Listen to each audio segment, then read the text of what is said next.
Fez esta semana 520 anos que Pedro Álvares Cabral partiu de Lisboa na viagem que oficialmente descobre o Brasil. Vamos a Belmonte, terra natal de Pedro Álvares Cabral. Na Igreja de Santiago cruzam-se dois caminhos que marcaram a Europa durante séculos. O caminho de peregrinos até Santiago de Compostela e a descoberta do Brasil.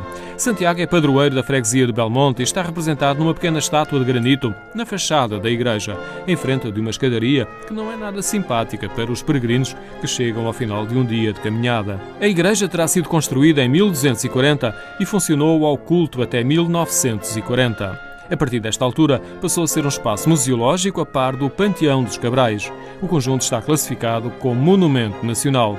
A família de Pedro Álvares Cabral vivia no castelo, que se agiganta um pouco atrás, no alto rochoso do monte.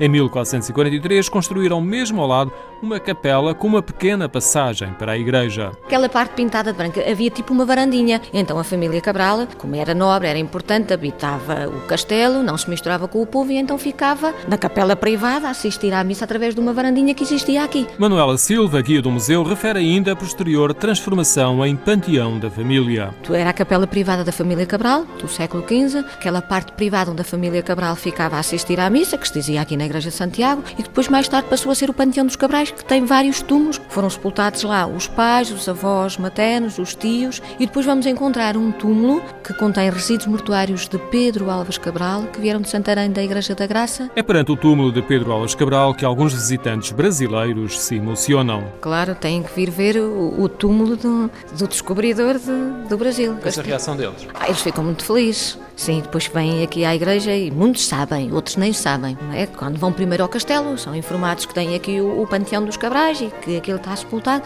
Então eles depois vêm aqui visitar também o túmulo. Muitos ficam emocionados e gostam de rezar um bocadinho, tocar no túmulo. A descoberta do Brasil terá também influenciado alguns elementos decorativos da Igreja de Santiago. Um deles é um painel no altar-mor que terá sido pintado poucos anos depois de 1500. Os do altar-mor ainda temos ali aquelas figuras todas completas. No meio, Santiago, padroeiro da freguesia de Belmonte. Lado direito, São Pedro. Lado esquerdo, Senhora da Esperança. Que a Senhora da Esperança, segundo a tradição, foi a imagem que Pedro Álvares Cabral levou na descoberta do Brasil e que essa imagem original se encontra na Igreja da Sagrada Família. Há quem admita que São Pedro representa o próprio Pedro Álvares Cabral e que a pintura terá sido de um ex-voto do descobridor ou relativo a ele. Na Igreja de Santiago chama também a atenção uma imagem de granito de 1,5 metro de altura. Também podem ver e apreciar a famosa Pietà do século XIV, toda feita num bloco único de granito, com o túmulo da tetravó de Pedro Álvares Cabral, a Dona Maria Gil Cabral, a cópia da Senhora da Esperança. Portanto, a igreja é século XII, XIII, mas foram-se acrescentando coisas ao longo dos séculos. Ao lado da igreja e do panteão está a Torre Cineira, que é mais recente.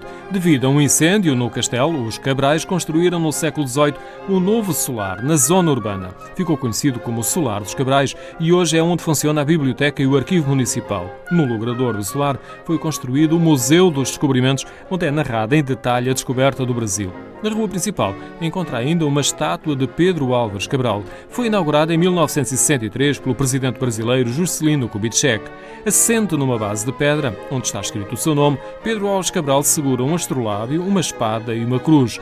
A zona envolvente é com plantas, é antecedida de desenhos de uma caravela e de astrolábios feitos em calçada portuguesa.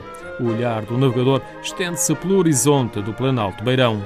Continuando pela rua principal, vamos então dar ao Solar dos Cabrais. Foi construído no século XVIII e é um edifício em granito com uma dimensão considerável, tendo em conta a arquitetura de Belmonte. A segunda residência da família Cabral, sabemos que foi o castelo que acolheu a família Cabral e foi lá que nasceu e viveu Pedro Álvares Cabral, mais ou menos até aos 11, 12 anos de idade, altura em que terá partido para Lisboa, mas mais tarde sofreu um violento incêndio e não sendo possível recuperar a parte habitacional, a família Cabral vem então morar aqui para o Solar dos Cabrais. Seguimos até ao antigo jardim, onde foi construído o Museu dos Descobrimentos e Filipe Reis fez-nos uma visita guiada. Este é um museu interativo, basicamente retrata a viagem de Pedro Álvares Cabral ao Brasil, é uma homenagem que fazemos a Pedro Álvares Cabral, um filho da terra que então descobriu o novo mundo, o Brasil. Os nossos visitantes podem fazer fazer a mesma viagem que ele fez até ao Brasil. É certo, vão ter que enfrentar algumas adversidades, os monstros marinhos, mas vão conseguir chegar ao Brasil, vão então ter à espera os índios, o povo que já habitava aquela terra, e depois têm a oportunidade de conhecer melhor este povo, o povo brasileiro, a sua natureza, a sua identidade e também a música, a palavra, os produtos. Também não podemos deixar de destacar o outro lado menos positivo da escravatura, em que os nossos visitantes podem conhecer este lado menos positivo de uma época áurea dos descobrimentos portugueses. Uma das salas é em madeira e tem a configuração do interior de uma nau. Ao lado estão réplicas de alguns objetos que seriam transportados essencialmente para a conservação de alimentos. Em vários locais há computadores que ilustram o percurso e as várias narrativas da viagem. Encontramos também a reprodução de vários documentos, como por exemplo a Carta de Pero Vaz de Caminha, considerado o primeiro registro ocidental da história do Brasil. Tal como sucede no Panteão dos Cabrais, também o museu é local de visita de brasileiros. Sim, cada vez mais. E adoram o museu. Muitos emocionam-se mesmo, saem daqui com a lágrima no canto do olho, agradecem-nos imenso esta homenagem, eles sentem-se em casa e dizem que vão voltar e que vão falar aos familiares e amigos para vir visitar Belmonte e os nossos espaços museológicos. Pedro Álvares Cabral morreu em 1520 em Santarém e os restos mortais encontram-se na mesma cidade, na Igreja da Nossa Senhora da Graça. Próximo da igreja está a Casa Brasil, um edifício que pertenceu à família e que a Câmara Municipal de Santarém transformou em espaço memória.